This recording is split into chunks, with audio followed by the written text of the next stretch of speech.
she complained about racial and racial and race as black women. First of all, young ladies, black women, I want you to understand something. First of all, really, it's very important. And I don't know if you are Christian, I don't know.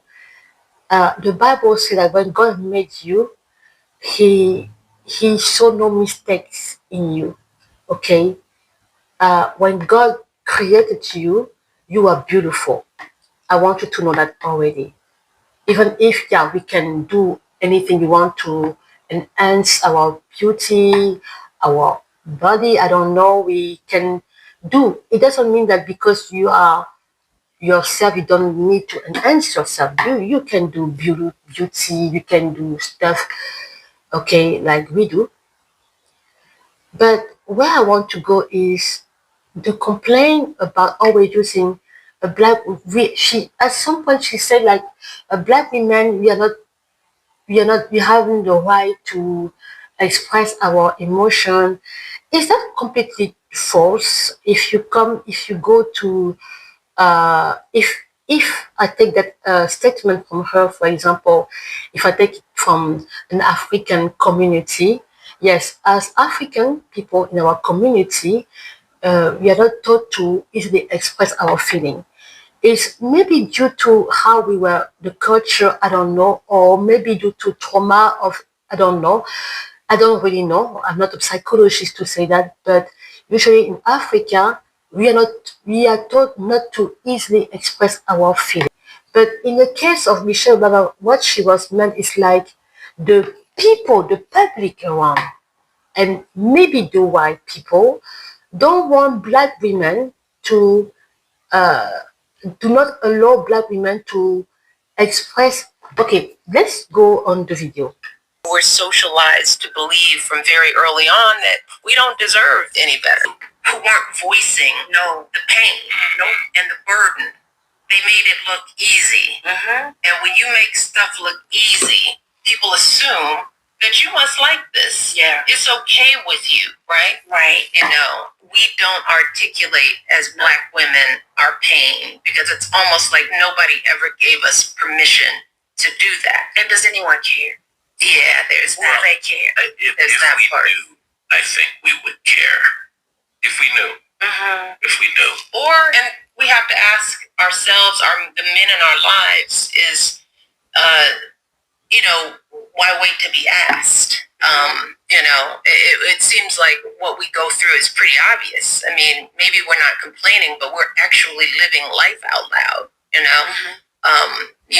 You see us carrying these babies. You see us working a job and coming home and managing, getting food on the table and handling doctor's appointments. I think white women, maybe you do you see, it's like there is a perpetual victim card, and I think I wrote about that in my blog, the victimization and the racial card, the victimization mentality, the victim mentality and the racial card. I think that's what I say in my little blog. I talk about something like that. It's alarming.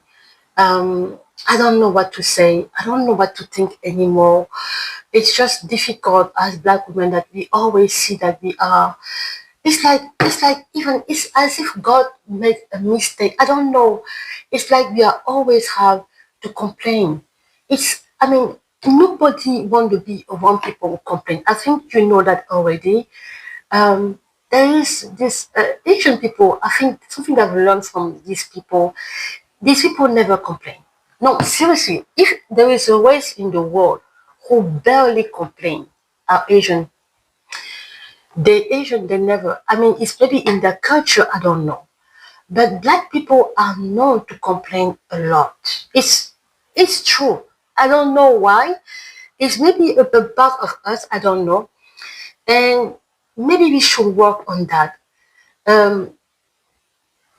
Even in relationship, you don't in friendship, you don't want to be around people who complain so much. It's really natural. People don't like what is negative.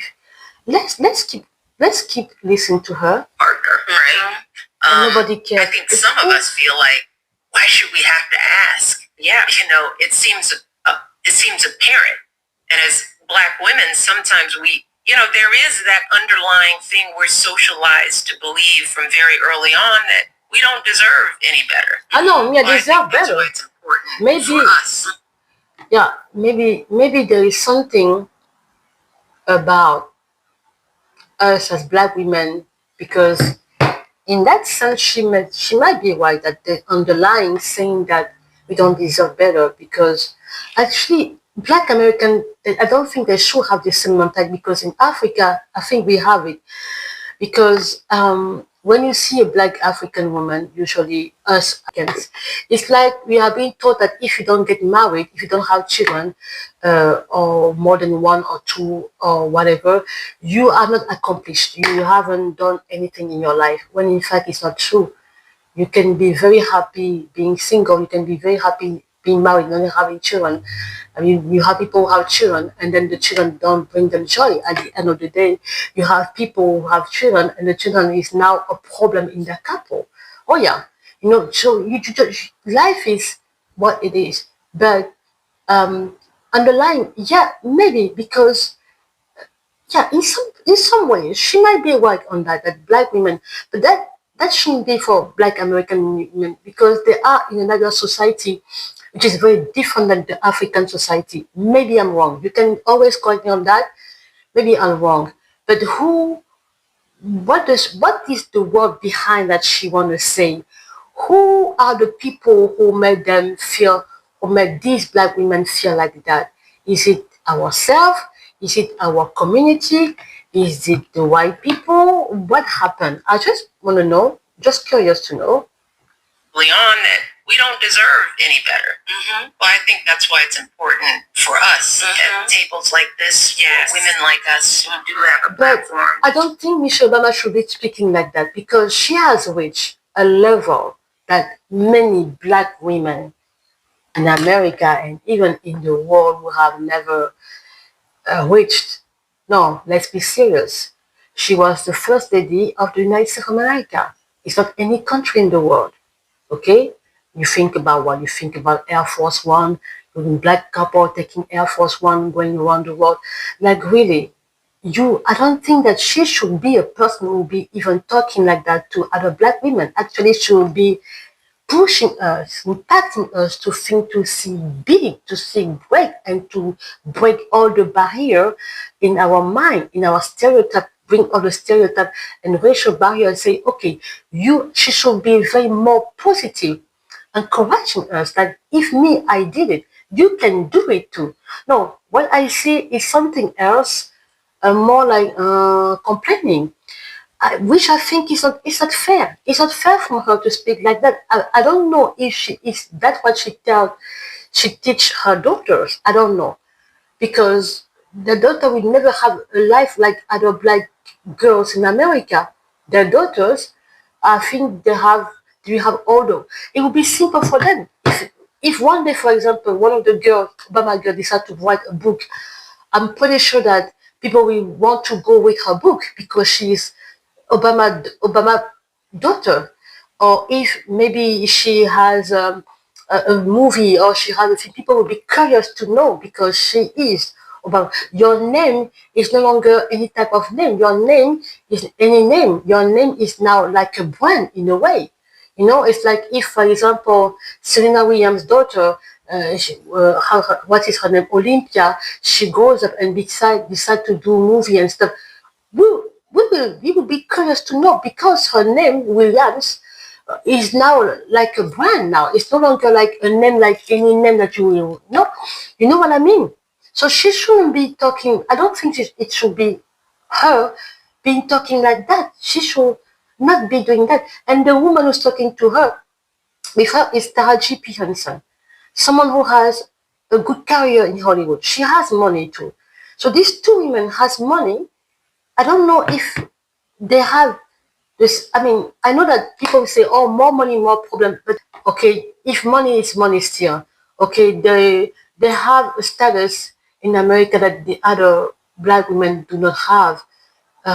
Please, and there are the two of them sitting on the table, complaining, alarming, complaining. What is this? Openly about the challenges that we face, not because we are complaining, which we don't want to ever be complaining. But because we need to change, we need to turn that cycle on its head. Yes. And we have to talk about our stresses openly, you know. And also, as Black women, we are so easily labeled as angry and bitter. And let me tell you something. Who label you? Who are the people who label you? Who? And what is very sad is to even have Black men now who is saying that to other Black women. So sometimes I don't know. Is it true? I don't know. Okay, but when we are labeled, who will label you that? Now, and angry. Next video. Who label you angry? There are men who want to be with Black women. There are men of other race who really admire Black women, who really want to have Black women. Why do we have to be stuck in stereotypes? Young ladies, I really want you to free your mind from this type of rhetoric. Because the next video, I will give you a story of how that type of stereotype, that type of of thought can affect you unconsciously. I don't know. Let's keep going. The most hurtful stuff that I experienced, you know, entering this life of public service at the heights that we. Yeah, but Michelle Obama, we want to hear something more positive. You were at the White House. Many Black people can't even enter the White House and stuff. It would be very interesting if you as a couple, Obama, you come and talk about the thing that you did. Because the truth is, what did you do very much for the Black community? That would be the good question people should be asking. I don't know if you did, because in that kind of, that's why, hey, my God, if I was part of RGP, I would just be listening to her. And I say, yeah, because even during your mandate, Ms. Obama, we don't really recall you, something special for Black people. Okay? It was mostly about same-sex and stuff like that. But I don't know. This is not what I'm looking to hear from you. I'm looking to hear what is positive. I'm looking to you to inspire me for greatness. Entered into was during my husband's presidential campaign, and just me telling the truth of who we were, you know, just humanizing him as a man, saying he's a great man, but he's not perfect. You know, he's got his. And Melania Trump also had all the label. She was accused of doing some kind of picture when she was a model. People had the wrong idea about Melania Trump, but she never came on TV complaining about that. It's only recently that Melania Trump wrote a book about everything that happened to her since she has been under the public eyes. Okay, she has never took time to go on a podcast, on TV, or interview to complain about things.